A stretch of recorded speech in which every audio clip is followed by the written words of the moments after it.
iSouth African Security Agency okuyisikhungo esiholela le mali iphefumlile.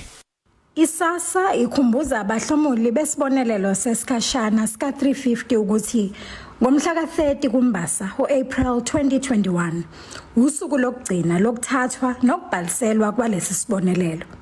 Azikho ezinye izicelo ezokwamukelwa emuva kwalolu suku. Zonke izicelo ebese igunyaziwe ukuba ikhokhelwe kepha abahlomuli bazo bangayithola imali siyaqinisekisa ukuthi noma kanjani bazoyithola imali yabo.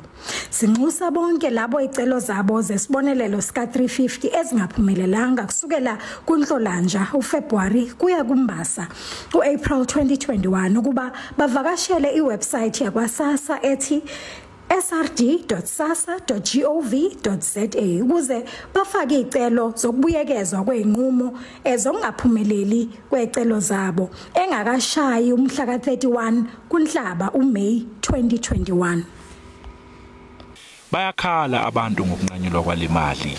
3 million people that are without jobs nowadays. There's also asylum seekers as well inside of our country. And we say we have everyone, we must look after the people. We cannot let the people die in silence. These 350s were a lifeline to many of the people. Le mali bilixosha ikateziko emndenini eminingi kwazise ayindlala amathuba emisebenzi kulelizwe. Ungqongqoshe wezenhlala kahle uLindiwe Zulu wamemezela ukuthi bazofaka isicelo kuhulumeni ukuthi yelulwe le mali.